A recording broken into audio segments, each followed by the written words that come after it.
Soy María Andrea Nieto y esto es El Control.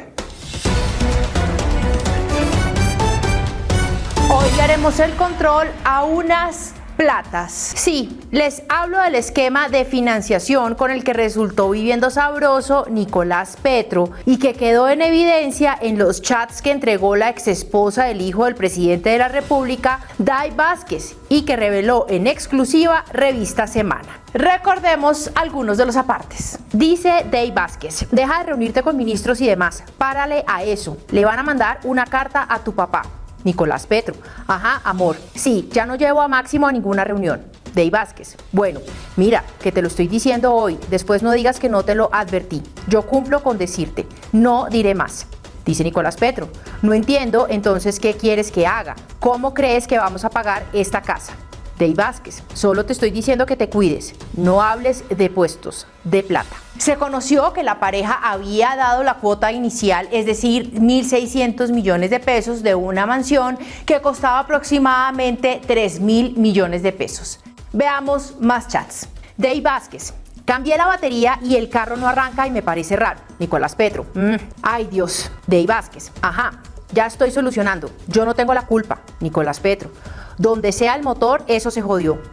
Day Vázquez: no es motor, porque todo funciona.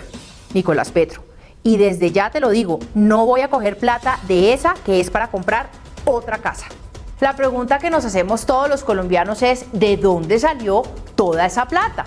Según Day Vázquez, la exesposa del hijo del presidente Petro, todos esos recursos lo fue recogiendo Nicolás Petro de fuentes distintas, del ex narcotraficante Samuel Santander López Sierra, conocido como el hombre Malboro, y del polémico empresario Turco Ilzaca, entre otros. De hecho, se conoció que después de la campaña, Nicolás Petro le siguió pidiendo plata a Santander López Sierra. Esta es una parte de la conversación entre Day Vázquez y la hija del ex narcotraficante. Unas platas y eso para Máximo. Sí. Pero enredadísimo, buscando plata para Máximo. Pero ¿y por qué? Yo no le he dicho nada. ¿Y por qué le va a dar plata a Máximo? Porque necesitan plata. ¿Y para qué? Urgente ya, yo no sé. Si quieres pregunto bien o algo, pero... Y Máximo es el que le maneja todo a Nico, ¿no? Sí, claro. Pero lo que no entiendo es para qué necesita no será plata para plata. Nico. ¿Para qué tanta plata? ¿Para qué le estaban pidiendo plata a un ex narcotraficante que pagó una pena de 20 años en Estados Unidos extraditado y que además fue reconocido por Jorge 40 y Salvatore Mancuso como uno de los precursores del paramilitarismo en La Guajira?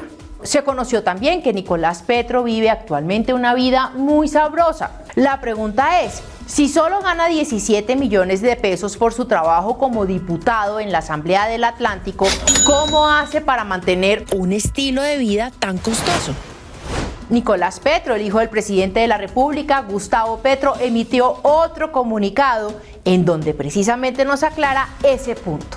Aclaró a la opinión pública y medios de comunicación que los dineros en cuestión no tienen procedencia ni de la mafia, ni de la corrupción, ni de ninguna actividad ilícita. Eso lo corroboraré ante la justicia como corresponde. Pues muy importante que Nicolás Petro aclare de dónde es que saca toda esa plata. Pero acá lo más importante es que la justicia le aclare a los colombianos si esos dineros entraron o no a la campaña de Petro presidente. Es que no sé si ustedes se acuerdan, pero la campaña de Gustavo Petro empezó mucho antes del calendario electoral, el 10 de septiembre de 2021, es decir, 4 meses antes de lo permitido por la ley. Y muchos cuestionamos ese hecho cuando se dio la primera manifestación gigantesca en plaza pública. Adivinen en dónde, en Barranquilla, en donde vive Nicolás Petro. A ver, recordemos lo que nos preguntamos aquí en El Control nosotros mismos. Este evento, por ejemplo, y sus costos, como la construcción de las tarimas, el sonido, el agüita para mi gente, la seguridad, los baños portátiles, etcétera, tampoco se registran, digo, porque como las campañas electorales tienen unos topes. ¿Qué piensa uno? Ahora bien, ¿se acuerdan de los Petrovideos que también fueron revelados por Revista Semana? Pues veamos este que anda rondando por las redes sociales a propósito del escándalo de Nicolás Petro. Entonces, me parece que mi hijo debería hablar directamente con él porque eso ya debe suspenderse. En la medida que no se suspenda, estamos perdiendo recursos. No, es que cuando ustedes me ponen a hacer esa vuelta, yo lo hago a través de Carlos Cure. Y él enseguida llamó a Manuela y me escribió y me dijo, veamos. Eso fue el 9 de septiembre para vernos el 12-13 de septiembre. Y a mí con la vaina del evento y todo, cuando terminé mamá y se me olvidó escribir. Pero yo puedo retomar eso o que mejor lo haga Nicolás. Pero Nicolás debe decirme que a menos que nos veamos personalmente, eso debe suspenderse. Si él no, porque si se pasan 2 meses hasta que yo pueda hablar con él. Entonces no, eso no puede ser. Para eso está la gente allá, que vive donde él vive. Obviamente en este video no se sabe de quién hablan, pero hay un señor que financia y que no mencionan. Y Gustavo Petro está hablando que sea su hijo el que se encargue de ese asunto. Lo cual demuestra que hijo y papá pues trabajan juntos. Entonces, pues uno ¿qué piensa? El presidente Petro entonces va a pedir de manera diligente que se esculque hasta el último centavo de su campaña, incluidos los eventos que se hicieron por fuera del calendario electoral como ese de Barranquilla.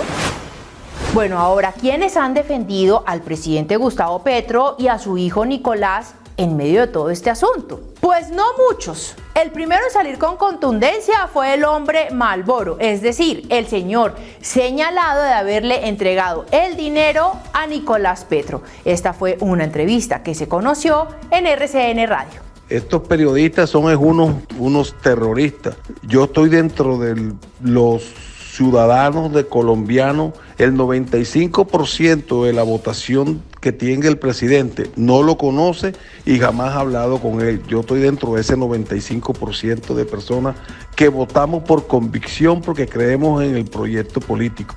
Otro que también salió en apoyo del presidente Petro fue el ex senador Gustavo Bolívar, que por medio de este trino parece hacer un llamado a una guerra civil entre colombianos. Tocan a Petro, nos tocan a todos. Se meten con Petro y se meten con 11 millones de personas.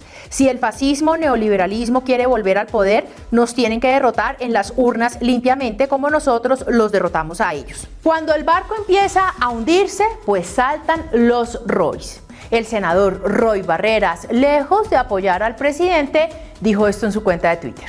Creo necesario que el gobierno suspenda todo tipo de conversación y o negociación con narcotraficantes.